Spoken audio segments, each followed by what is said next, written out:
And that's assuming you get no help. People often forget, like, oh, it's not hard to get this and this and that. Okay, well, you're getting help. I'm not, because I make too much. Right. So I'm living paycheck to pay. I'm not. But well, let's say you're living paycheck to paycheck.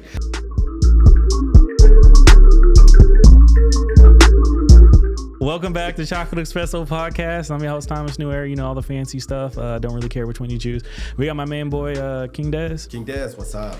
Y'all, man, we got we're gonna do a little throwback to a previous episode we did, because I want to finish that topic. So I said towards the end of the video, not everybody deserves what they're asking for. That's right? True. And I also said something along the lines of I can't remember now. Not everybody deserves what they're asking for. It was like the main point of what you were saying. Oh, we can start with that though. So it was like, okay, like I'm not gonna take you to Barbados or something like that, right? I'm not gonna take you to Bora Bora. You know, Bora Bora. You know what I'm saying? So I got a question, right? Again, we're talking about conversations now where we're trying to figure out, like, in our current society, right? We stepped away from being a gentleman. Right, people like men are holding doors, ain't opening doors, ain't pulling chairs. I got first take dates. So, you know, there's a lot of women today talking about I'm paying for my way because I want you to expect you deserve something. This and that. It's all about how you were raised. You feel me? Like a guy who was raised right. And again, I think being raised right stems from let's say if it was a single mom. This is probably going to irritate a lot of people when I say this. But if I'm just prepping for it. If you were a single mom and you have a son, and let's just say you just have the son, right? I think it's hard to explain to a young man in that aspect. Like if you're going on a date, you should pay, right? And not expect something out of it. Especially if you were the one that approached her and asked her out, because and there's also another saying, right? Like a lot of single moms are raising their boys as if they were dating them, like they're trying to raise him in a way that they would want the man. Like. Yeah, and it's tough. Like, not to say that's every single mom or whatever. I'm just saying, like, there's a lot of them that might be doing that, because I'm hearing it from a lot of men that came from that home. Right. So it's really difficult. I think it could be extremely difficult for a woman to raise a young man. Not to say that some aren't successful, but we can also easily start throwing a lot of quotes back at them to show that a lot of the crime is coming from these homes. A lot of issues are coming from these homes. A lot of these men aren't married or really aren't dating to be serious, that are coming from these homes. Like, you can say whatever you want, but when you start peeling back all the evidence that people are tracking, especially the government, it's kind of like, stop talking. Like, you can feel how you feel, but the reality is, like, a lot of you guys aren't really there. And not to say that some of these issues can't stem from a two-parent home or two parents that are active, but you already know how I feel when people say, like, oh, I'm an active parent. If you active, what's your son's science teacher's name? Right. What grade does he currently have right now? When was his last test? If you an active parent, and I'm not saying you need to know every little thing, you know what I'm saying? But here's the funny thing, right? If you were in a marriage going through a divorce, one of the questions that your wife's lawyer might try to go at you if you asking for custody and all sort of stuff is, do you even know your child's doctor's name? Right. Most men don't. Right. And if they did, it's probably because they had to go and get coached and they're not looking like a fool when they go into it. Like, they learned this doctor's name in the last week. Like, and to be fair, I do think there is a certain aspect behind historically where a lot of men were too busy working and providing for the home, where a lot of that wasn't a concern for them. Like, did he break his arm? Did it get fixed? Is it fixed? You know, like, that's... Fixed? How long does he need to be on bed rest? That's it. All right, cool. So I just need, whenever happens, we need to make sure there's always a parent in the house. We need to make sure there's always food for him to eat. We need to make sure he's flushed with, he needs gelatin, Sprite, and water. Like, you know. All that stuff. Like, if anything, it was how much you need, you know. Make sure you get every stuff so he's good. His concern was making sure the house was squared away. Right? That was that. But that became an exploitation later on, to the point where now courts are going to be looking at you like, well, how active a parent are you really if you don't even know this, right? Like, well, I'm working every day to pay the bills. Well, now that we know you're working, how much you make, right? You know, like, let's see how much on child support is going. So that, you know, but again, you know, it's kind of like if you were raised right, you know, women's response currently wouldn't be, well, I don't want him to feel like he's entitled to something or he's earned something or he's going to get access to something because he paid. Nice. But you know what, though? I want to expand on that and then I'll let you talk. Yeah. I literally had somebody, I'll start this off with this because I'm curious to know what your comments would be. And I think you've heard this story before, but I remember talking to somebody and asking them on a date and we agreeing on a location. And, you know, in that conversation of us talking in that phase, you know, she knew how much I made from my employer, which isn't extremely hard to figure out, right? And I like Applebee's. I like the 4-piece mac and cheese. I'm always down for that 4-piece mac and cheese. Everything else from Applebee's, I don't care. I got to Applebee's and she decided when she most likely figured out how much I made to change it to a different venue, from a non-franchise to a solely owned deal, which would have been like more expensive. And I could afford it. That wasn't a concern. Right. But you wait until we get to the restaurant and I met you there to say like, oh, you know, actually, can we go here instead? And I'm not really feeling this location. When you were all fine up until this point. I'm about to say, did she say I'm just no, it's not. The reality was she most likely figured it out. And when we got there, you know, she was still feeling me. It was just, let's go to this better restaurant. And I said, okay, I'll meet you there. So when we got in our cars and we pulled off, I pulled her on the block, went back to Applebee's and ordered my 4-piece mac and cheese. Never met her, just blocked her. So, you know, there's a reality behind like, you know, there are some people who are just going to go after you for other stuff. Right. And well, that's what they call, what it's called now. And this is the name that the ladies have called it. It's called scam daters now. Like these women are using guys to get free meals throughout the week. Like they are not buying groceries and they'll have kids. So I'm like really concerned because I'm like, how are you not gonna buy groceries and you don't have me feed you? Like, anyway, that's not the point. So like when you have a society, like as men, we know it's a dog eat dog world. It's a dog eat dog, a dragon eat cat. It's like everybody just choosing which monster they want to be and they're being that. Right? Say don't spray it, my bad. When we go off of the chivalry part, right? Well, you're saying if you're raised right, which I definitely was. My mom raised me very strict chivalrous, but I did notice that I stopped bringing that to the dating pool. Like I started withholding that until I found someone who I believed to be a wife. I don't blame you. And like, because I started holding doors for people and people wasn't even saying thank you. I was carrying people's bags and people were just like, hurry up. I'm like, I'm carrying your groceries into your house, feeding you and your kid. Excuse you? And first of all, this is just a pet peeve of mine. If someone is carrying your groceries, yes, look at me. If someone is carrying your groceries and you do not hold the door for them, your groceries deserve to sit on that floor. But anyway, because that's just disrespect. That's blatant disrespect. But when you have those, because those behaviors were courting behaviors, right? Because when people were dating in the past, they were dating to try and like, all right, it wasn't even like I love this person, but can I put up with this person as a wife? Like even if they were just making the choice to do so, like that was the longevity goal, and people are taking advantage of that. So like when we get into the previous conversations where about a year ago, where we were even talking about people being called simps for those exact same traits that women are demanding now. So they were simps and weaklings before because you knew that you were running game. And now you're saying, no, that's the standard. Yep. And then now you're running yourself like a dating OnlyFans channel socially.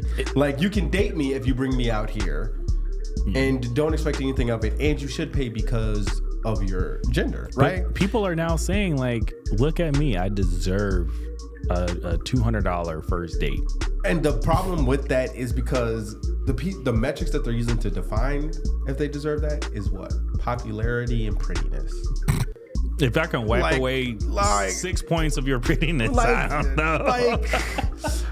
You know, they're like, I deserve that, but I don't know that. You're a complete and utter stranger to me. And I'm glad that the older woman, I will say what's kind of redeeming men's like integrity and hope is that the older women, the cougars, Yes, the cougars. But I don't call them that because I'm talking about the ones who aren't pedophiles in practice. I'm talking about the ones who actually are married to a black man around their age or older.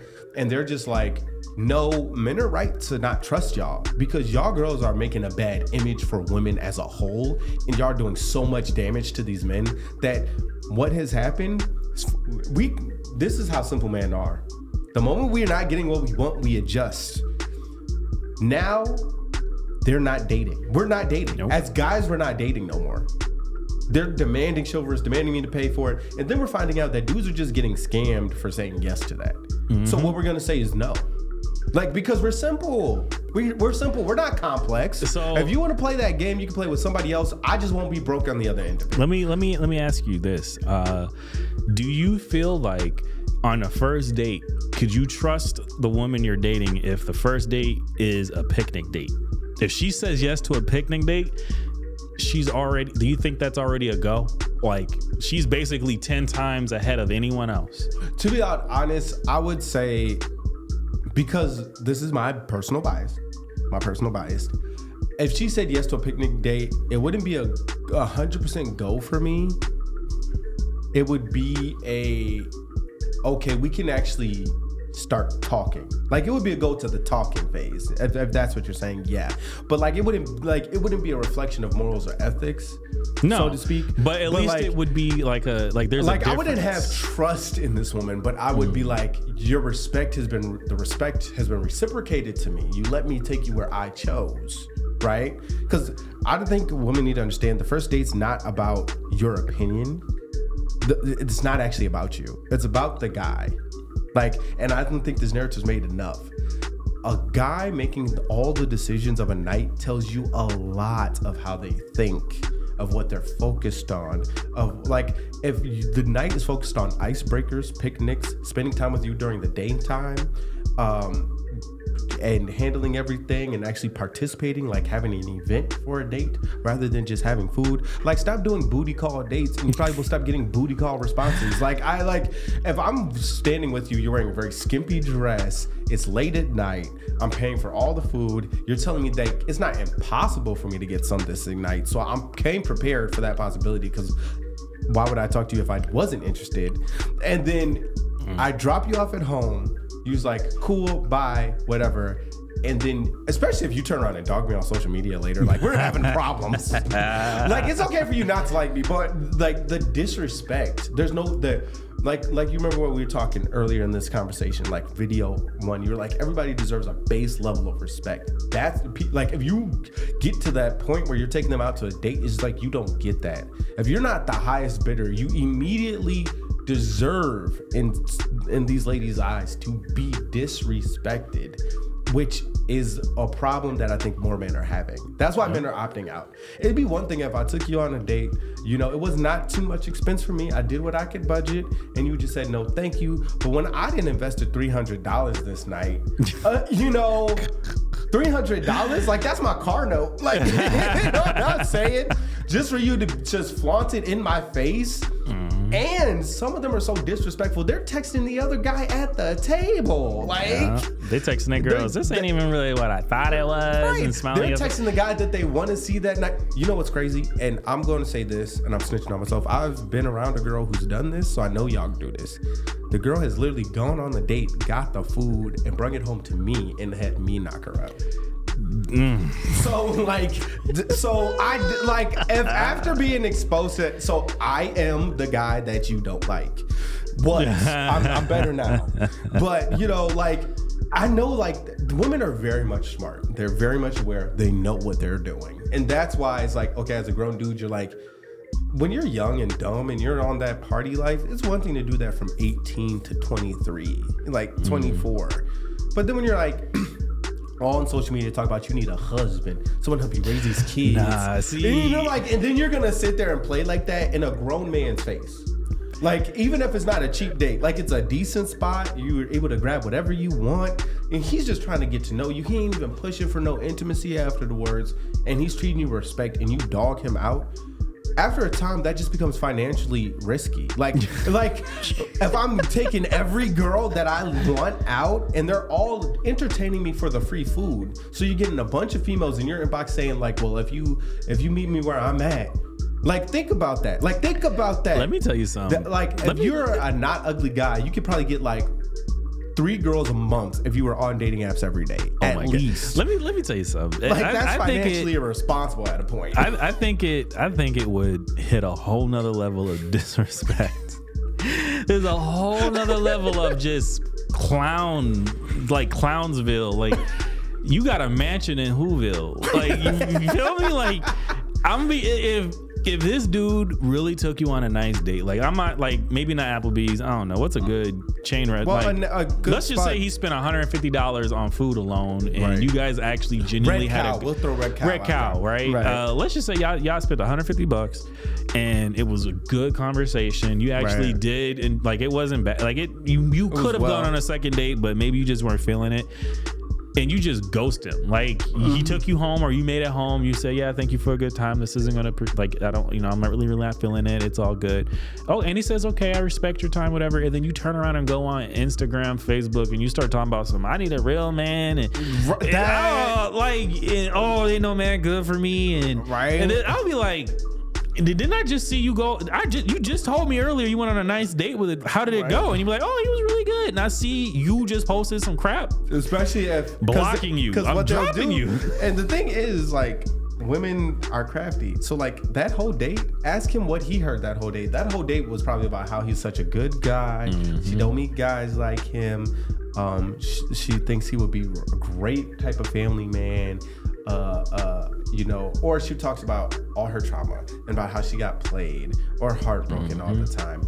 And, I can't really trust men because, like my baby daddy always beat me, and it's like, okay, that's cool for your past, but now you see how it's now part of the present and defining the future. Like now you're a red flag. That's red flag behavior. And then you jump on social media, that's neon red flag. That's neon red flag. There's a difference too in culture in our society where in the old day, like maybe in like the 90s at the latest, maybe early 2000s, dating a single mom wasn't as bad as it is today.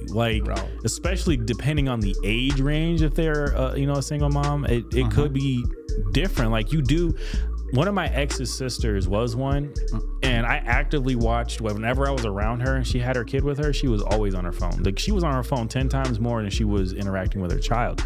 And that goes to show, like, it reflects a lot upon, like, if you were a guy walking into that and you were dating her and maybe she gives you the time of day, why isn't she giving that same amount of time of day to the child? Our current group group of individuals and our peers who are now the adults, and I'm seeing our peers with 5, 6 kids or 1 kid, and they talk about how hard it is, but they won't miss a beat on that phone. They won't miss a beat. Like, while I'm over here throwing myself under the bus, right? Might as well go all the way. Every female that I've come in contact with till this day, except for the girl I'm talking to now, because the woman I'm talking to now actually carries herself a certain way, and she doesn't entertain dudes. She just doesn't. You come correct, she respects it. She chooses you or she doesn't. She actually is very efficient, which is why I chose her. But every other female before this always had like at least 100 dudes in their phone. At least. And they keep them there. They don't block them on purpose. This is not a mistake.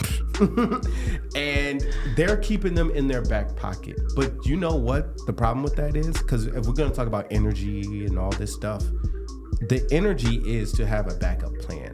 And you have a backup plan for something you do not believe is going to work out. You have a backup plan when you are assuming your plan is not going to work. So that's the problem that we're kind of having with that. Like, yeah, you could be a great guy, but then now great guys have to be picky. Like now the great guy is the one who gets to say, no, I get to choose. If you don't like that, bye. Because, and like literally, like, it's sad, but dating now is like a prostitution argument. It's like, it really is. You gotta like, negotiate that price. I can't cook, I can't clean. Well, what can you do? Well, you didn't see me, you see how I look. And like some of them are that blatant. And you're like, cool, but that's only worth $50K a year. So I'm gonna need you to get a job, right? You know, and it's like, well, what can you do for me? Because I'm the catch. And like these guys are like, nah. If y'all the catch, then I'm just gonna be the best guy I can. So then I can pick. So let me ask you another interesting question too. So do you feel like you should be able and capable of affording to take care of a family solely alone? Do I think I should? Correct. Okay. Do you need to, as a man, and let's just say in this, okay, let's just say as a man who wants to be married, right, and does want children, do you feel as if you need to be, or do you think men in that situation need to be capable of financially responsible for the family? So like the mom doesn't need to work. That. Yeah. The mom doesn't need to work whatsoever, and y'all can afford to go on 2 vacations a year and own your home. Right. Own 2 cars and never be short on a bill or be late on one. Right. And the argument I have with that, which is an argument on finances. So I personally feel, because of how I was raised, it was always brought to my mind that I needed to be that way. Like that was like that was my mom's standard. Like, don't have a woman sign up for a life so y'all can struggle together. Don't have a kid brought into this world so y'all can struggle together, which is, I do believe, a proper sentiment. That's very fair. Yeah. That is a proper sentiment.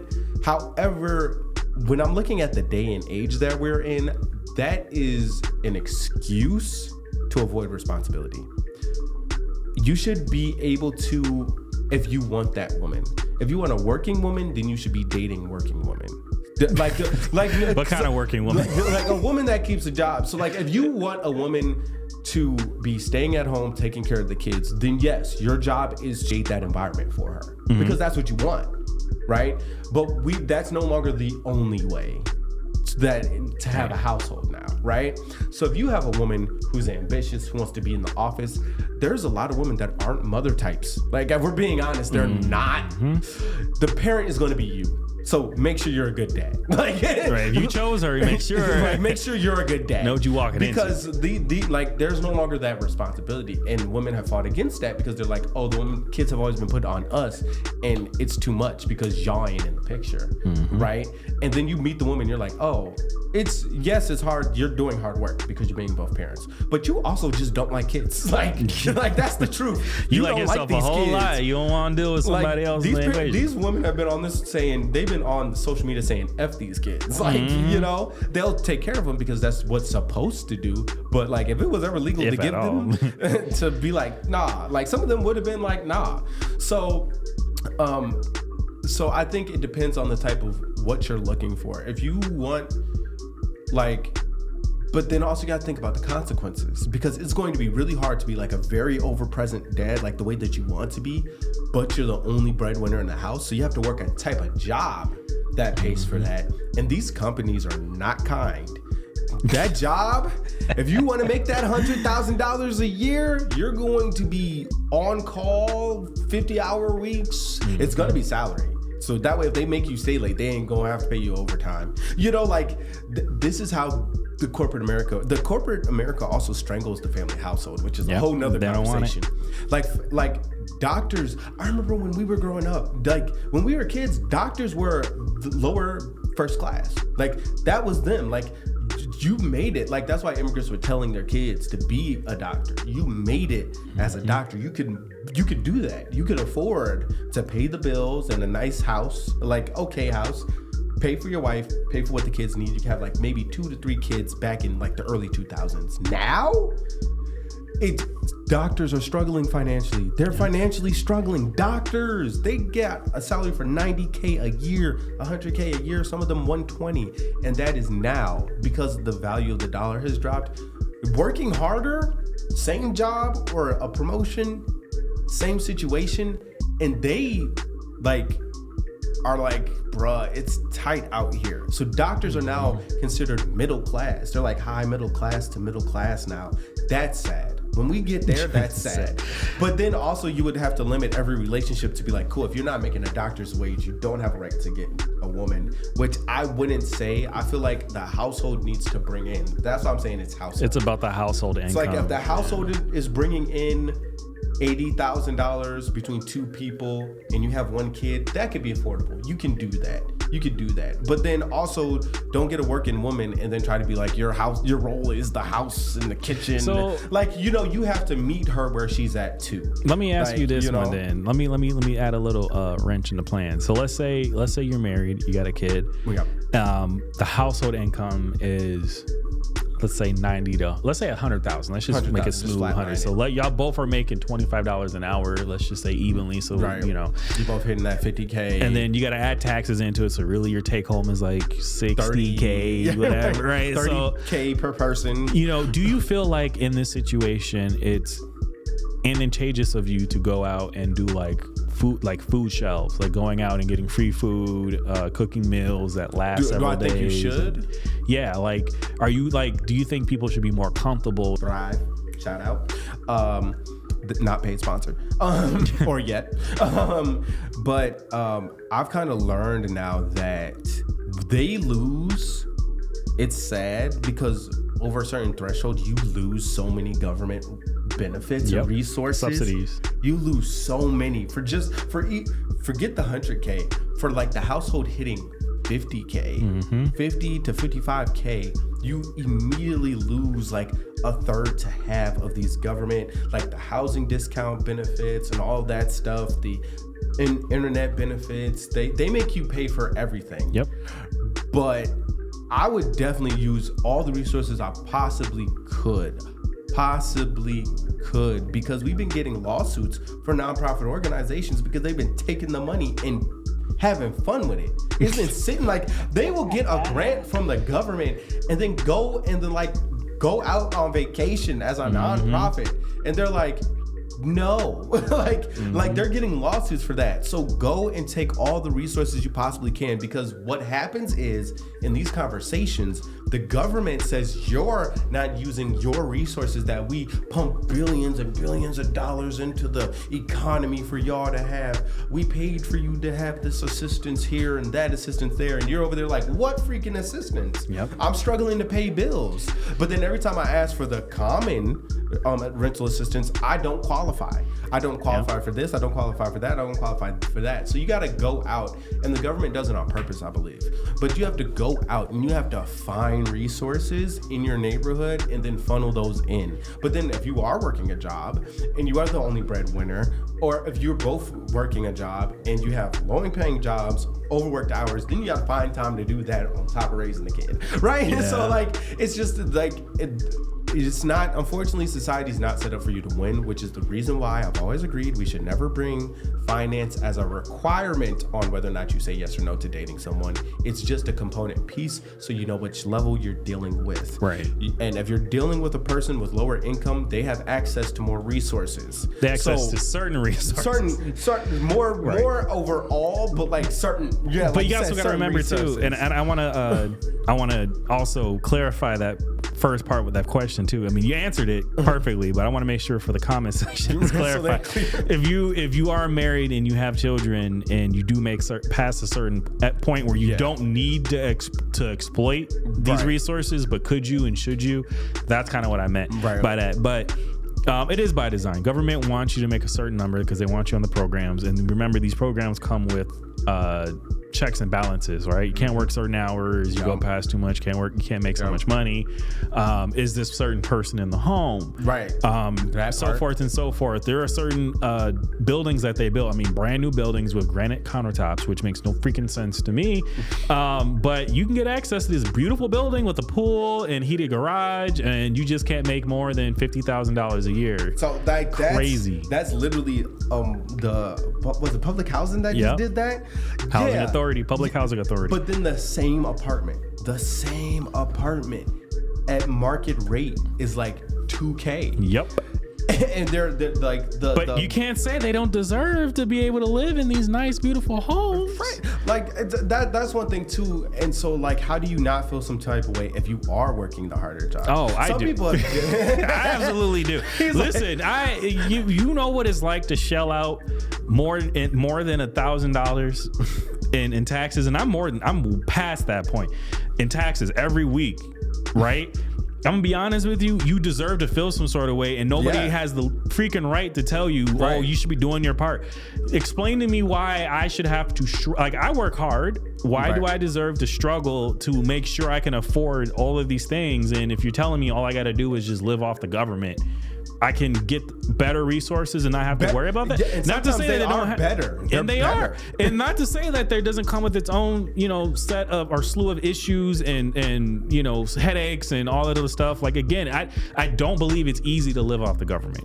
There's no way you're going to convince somebody who hasn't been on the government or had to deal with the government like that to look at somebody who is and be like they're living a way better life. Like you have your struggles, but I'm not going to spend $2,000 on a rental unit for a washer and dryer in a unit to have 400 square feet for what it really is like 400 square feet. And then you telling me I got to spend $2,000 on that, and then this person over here who makes less than $40,000 can live in that same nice building, and I'm forced to pay $1,500 in a slightly worse condition. Market rate, and it's market rate, and the only reason market rate's getting worse is because we have a messed up system with inflation anyway.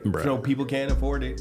There's no reason in heck doctors should be making middle class wages. And then you're gonna tell me right now that I need to spend $300 on a first date. Right. The average wage in the U.S.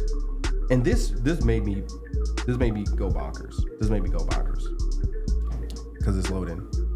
See, hate this internet connection. Anyway, the average wage in the U.S. is supposed to be I think 14 now, and it's up 14 an hour now. And then when you do the math for a salary on that, but then you can consider jobs don't want you to work for them, especially if you're, let's say you do yourself good and you actually get a $17 an hour job, because that's considered higher now at a place that you have to drive out to. So you need a reliable vehicle. And actually to your regular job, you need a reliable vehicle anyway if it's in the same city. Because bus is not considered reliable transportation. So you need you need money for transportation. So you're either going to Lyft and Uber every day to work. Yeah, right. Or you gotta get a car that you can't afford because you didn't work, right? Yep. So you gotta get a car on a loan. By the way, my car loan was $10K for a car that was valued at $5K. By the way, they hit my stuff, and the company that hit my stuff totaled my car out rather than pay the damages. The damages were $14K. They was like, "No, we're writing you a check for $4K because you're choosing to keep the vehicle because I still need to get to work. So I'd rather just fix up the one part that they." Well, it wasn't the one part, but the one part that makes it legally able to drive on the street. I'd rather just fix that and still use that to work to at least buy another vehicle. And they're like, nope. Instead, since it was valued at that, we're only going to cut you a check for that part, and then I'm still on the hook for the rest of the amount. Yep. And they hit my stuff. My car was parked. It was legally parked. I have no liability in this at all. And I get hit with the bill. They mess up my car payment and all of that stuff. I wasn't able to go to work. I would have said I'm going to sue and we can settle. And that was just for a car, just to get the car. My car payment was $250 per paycheck. So a $500 a month car payment, which I was better off going to the dealership for that, but whatever. Mm-hmm. Insurance was $180 to start, $300 monthly, because I'm not 32 years of age with the clean driving record. And even though I didn't hit nothing ever in my car rental history, the insurance is still, because I'm not at a certain threshold, it's still higher. Yep. Whatever. So then I have that. And just for a car, that is now $700 a month for a run-of-the-mill car, highly used, older than 10 years old vehicle. Just to get to work, I have to go $700 into debt. Now, rent. Oh, Lord. Then groceries. Then trying to have some type of romance for the one woman who's putting up with this because every other one says I'm too broke but have no money themselves. Cool, whatever. And then if I don't find a woman to put up with this, I gotta convince a woman to put up with this and go and spend $300 on a date. And if I can't do that, I should deserve to be alone. But if I get higher than that, then I realized that the people demanding that live at the same level. So we're all struggling here. And we're just trying to make it through. Oh. And lies, manipulations, and gaslighting on gender is not going to help us get there. I'm my final thoughts / notes. If you do the quick math, let's say you get a new car because you want a good job, $500. Right? Yeah. Let's say you got to get insurance. We'll go on the lower end. 150, I think, is the lower end. If you're good right now, and let's you're not like 32 and okay. So we'll say 150. So you're already at 650. Let's do phone bill, $100, which is that's the average. So okay, and then you got to do because you want the iPhone to be able to, do iMessages when you don't pay your phone bill. You need that. Let's factor in gas on maybe another $100 a month. Yo, easily. That's being very reasonable. I mean, I spend $40. I got to get that premium. I got a turbo in my car, so right. I got to spend I'm the same. I got to spend like $40 a week. So there's that, and that number could vary depending on where you're at. But let's just say $100 a month in gas if you're unfortunate. Maybe you can subsidize that number because maybe you got to pay for parking wherever you live. Hulu, Netflix, internet, whatever. Let's say another $100. $100, and that's being lenient because the average internet plan is like 30, 40, 50, 60, 70. Right? It can vary. It can.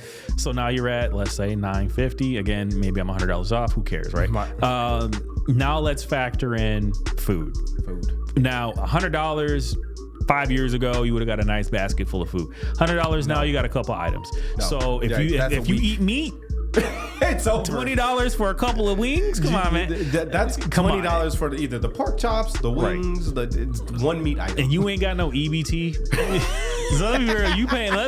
We're going off of like you getting no help. So let's say $200 to $300 a month in food. And let's just say you're being the best person. You're making meals that you eat. Like you cook once, you can eat all of that throughout the week. You already passed $1,200 right then and there, right? So that doesn't include. Where's rent in this? $1,500 is the average rent payment. Yeah. So you're already at $2,500. Right. That's just food, car, and rent. Right. So now you've created the bare minimum, and even if you shaved off the subscriptions in the internet, right, and used your own phone, that only is $100 off of that. Right? That's only $100 at max. It's off not of that. much off. And that's just the bare minimum. That's to get to work, not starve, and have a place to sleep. And that's assuming you get no help. People often forget, like, oh, it's not hard to get this and this and that. Okay, well, you're getting help. I'm not, because I make too much. Right. So I'm living paycheck to pay. I'm not. But well, let's say you're living paycheck to paycheck. All right. So I think we're going to wrap this one up here. It's been great with you guys joining me, Nowhere, King Dez, your boy here at Chocolate Espresso Podcast.